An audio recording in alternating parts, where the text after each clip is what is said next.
नीरज का फिर माँ को मैं चाटीन में मोर बेटा के 22 के गिरा दे रहा है और इको मोर गला कह के हुंदे घोलना रख रहा है किनारे खेतारा वहाँ से उठाए के गाड़ी अलग और उकर बाद उठाए के ले ली हमें और वहाँ से सिमडेगा ले ली और वहाँ सरदार हॉस्पिटल में सिले हो लग तो आ जाए और मैं तो उकर नाम के हूँ भूलाई जाओ ना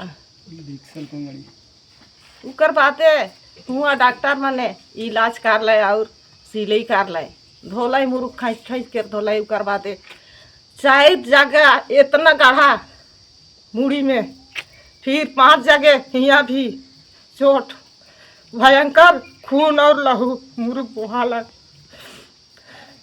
सब देख के डर में खून के मुड़ी के खून के देख के डर में कितना भयंकर डर में निपिस लेकिन वो उठिले छेद नहीं होलो और हाथ भी कितना भयंकर टूटल है एक हाथ तकले सुने नहीं हुआ थे मोर बेटा के इतना दुखित परिवार इतना आयो दुखित है अपन बेटा लगी अपन बेटा के रांची तक पहुंचा है रांची में हूँ एक हाथ तकले नहीं कई मुड़ी के खोल के कितना घायल मुड़ी के धो ले और साफ कर ले और हाथ के हूँ साफ एथी पाटी उटी लगा ले और फिर मैं कोनो नहीं हो थे मैं घर चला लो बहुत दिन घर चला लो 5 बजे घर में पहुँच लो और कोनो नहीं तो मैं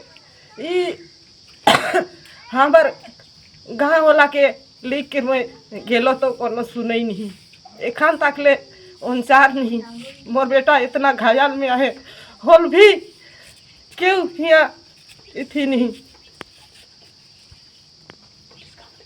पुलिस के सामने जाए कर कहली कि महिला और पुरुष जाए कर कहली से खाने कहलक कि नहीं हाँ मुँह एखन जाथन कहला और जाथन कह कर कहला और आलक चौहे चाटेन में देखलक और जाहे एखन तक ले सुनी कुछो नहीं और जे दोषीदार के एखन तक ले भी नहीं धई रहे।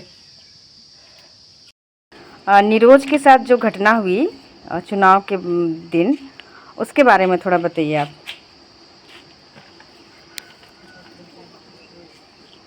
शुरू से बताए हैं ना। हाँ हम लोग मैं ये कांग्रेस पार्टी का बूथ एजेंट था सुशील का वहाँ सवेरे से शाम तक शांतिपूर्ण ही इलेक्शन हुआ। शाम को हम लोग इलेक्शन ख़त्म करके प्रकाश किंडो और मेरा लड़का नीरज का राजू टोपो अमित का प्रकाश किंडो ये सरगापोस तक पीठासीन सबको छोड़ने गए। ये भुटकुदर के राजेश डूंडू ने बोला कि यहाँ तक पीठासीन सबको छोड़ दो और हम लोग यहाँ से भेजते हैं सिमडेगा। तो कितना बजे था वो टाइम कितना था? समय करीब 6 बजे था। वहाँ से सरगापुर से लौटे मेरे लड़के लौट के वहाँ क्रोमिया भुटकुदर जगह चट्टान में बैठे हुए थे तीनों लड़के। फिर उधर से कुछ पहले थोड़ा सा बकझक हुआ था संदीप के साथ, ये संदीप और रंजीत टोपो के साथ। तो वहाँ रंजीत का भाई राजू को ये पूछने लगा संदीप कुजूर कि तुम लोग बहुत ज़्यादा बोलते हो, बहुत दादागिरी लगाते हो तुम लोग, ऐसे बोल के उसका कलर पकड़ा। तो राजू टोपो उठ खड़ा हुआ और कुछ नहीं किया। बाद में फिर संदीप टोपो ने राजू टोपो को एक फाइट मारा। तो मेरे लड़के नीरज का ने कहा, क्या यार संदीप, क्या तुम क्या कर रहे हो बोल के वो पीछा लिया राजू टोपो का और उसने 2 फाइट संदीप गुजर को मारा। इसी क्रम में थोड़ा 10-15 कदम हट के उसने घर में फ़ोन कर दिया कि मुझे बहुत ज़्यादा मारपीट कर रहे हैं। तो घर वाले लोग ऑटो में ही सवार होके 7-8 आदमी लाठी बंगड़ा लेके पहुंच गए तुरंत। थोड़ा अंधेरा हो चुका था, करीब 7:30-8 बजे समय था, और वो लोग मारना ही शुरू किए लाठी बंगड़ा से। वो मेरे लड़के अपने 2 साथियों के साथ खाली हाथ थे। वो निश्चिंत बेफिक्र थे, उन लोग को पता नहीं था कि वो उसके आदमी आकर मारपीट करेंगे। और वे अमित और राजू को पकड़ दिए, 2-3 आदमी हो गए।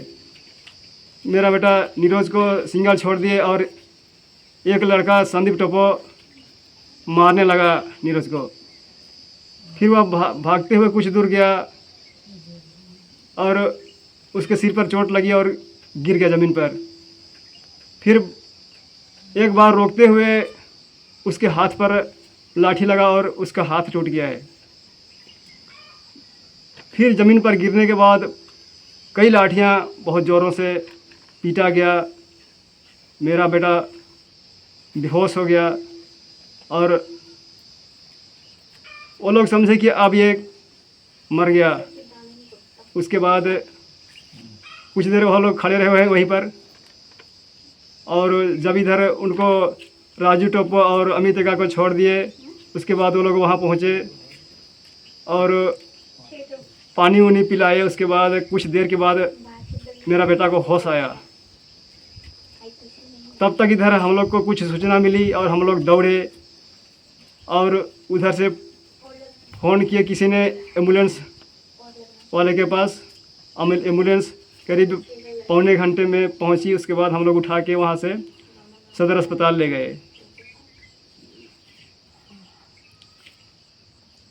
तो वहाँ डॉक्टर क्या बताए थे देखने के बाद में, आपका लड़का को देखने के बाद में डॉक्टर क्या बताए? डॉक्टर ने तो बताया बहुत ही गंभीर चोट लगी है, यहाँ से मतलब बहुत डेंजर है, यहाँ हम लोग नहीं संभाल सकेंगे ऐसे बोल के वहाँ पर करीब 3 इंजेक्शन लगाए, पट्टी उट्टी किए। उसके बाद वहाँ से फिर रांची रिम्स रेफ़र कराए। साथ में ये हमारा विधायक, कांग्रेस पार्टी का विधायक विशाल कोंगाड़ी भी था, उसने कुछ मदद की हमारी।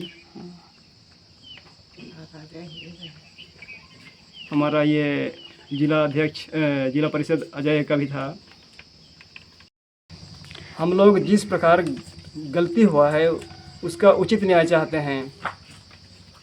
वो आरोपी को गिरफ्तार करना चाहिए, जितने भी आरोपी हैं। अच्छा, जैसे हम लोग को खबर मिला था कि आप लोग काफ़ी लोग गए थे गांव से, तो पुलिस सहयोग नहीं की? जो आप लोग 3 गाड़ी गए थे थाना, उसने अमित का और राजू टोपो से कुछ ये प्रमाण लिया, कैसे हुआ क्या हुआ, और पूछताछ करके पुलिस ने लिखा। उसके बाद कोशिश करेंगे, इधर उधर भाग रहे हैं हम, पकड़ने की कोशिश करेंगे, इस प्रकार पुलिस ने बोला। ये यहाँ पे नीरज जी को चोट लगी थी और उसके निशान अभी भी देखे जा सकते हैं इस तरह से। और इधर आगे आइए।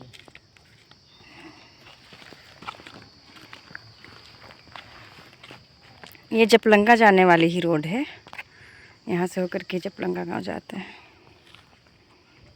तो यहाँ पे है खून का निशान।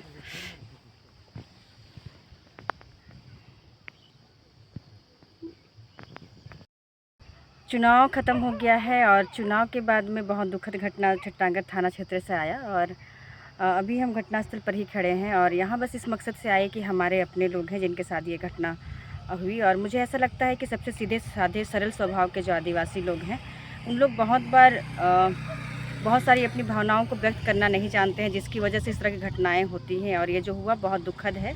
नीरज जी की स्थिति बहुत ही ख़राब हो गई थी उस दिन, जैसे हमने उनके परिवार वालों से बात की, और यहीं पर इस तरह की घटना हुई थी जहां उनके साथ में मारपीट लोगों ने किया। और पुलिस के पास आवेदन गया है और हमारे यहाँ से जो 2 विधायक हैं कांग्रेस के, मैं उनसे उम्मीद करती हूँ और उनके पार्टी से उम्मीद करती हूँ कि इस दुख की घड़ी में वे परिवार के साथ में खड़े रहेंगे और सबसे बड़ी बात कि वो न्याय दिला पाएंगे। क्योंकि सिमडेगा के भीतर जब हम न्याय व्यवस्था की बात करते हैं और पुलिस प्रशासन की बात करते हैं तो बहुत बार कहीं ना कहीं बहुत ही मतलब लापरवाही के साथ में कार्यवाही होती है। ये हम लोग देखते आ रहे हैं और इस मामले में भी ऐसा ही हुआ कि परिवार को गांव वालों के साथ में जाना पड़ा। गांव वाले सामूहिक रूप से गए तब जा कर के एफआईआर हो पाया है।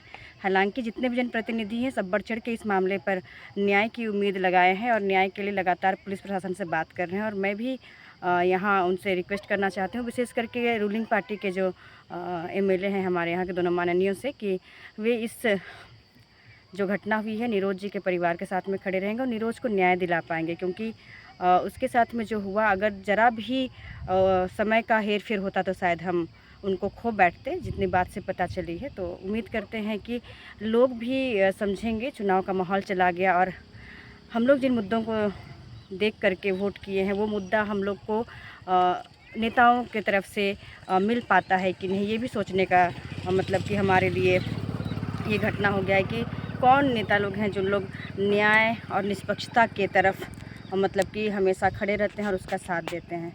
लेकिन ये वीडियो इसलिए हम छोड़ रहे हैं कि आप लोग देखिए कि मतलब कि कैसे दो गुट हो जाते हैं आपस में, जबकि किसी भी चीज़ को लेकर के तर्क होना चाहिए, एक दूसरे के साथ में स्वस्थ बहस होना चाहिए, लेकिन हाथापाई की तरफ नहीं जाना चाहिए। जिसको लेकर के आदिवासी समाज को अपना व्यवहार में और जो बिहेवियर है उसमें चेंज करने का ज़रूरत है। उनको स्वस्थ संवाद करने का अभ्यास करने की ज़रूरत है। तर्क करने के लिए बैठ करके बहस करने की चीज़ों को सीखने की ज़रूरत है, ना कि केवल अपना पक्ष को इतना मजबूती देना कि उसके लिए आप मारपीट तक उतर आओ और उससे आगे की घटनाओं का अंजाम दो।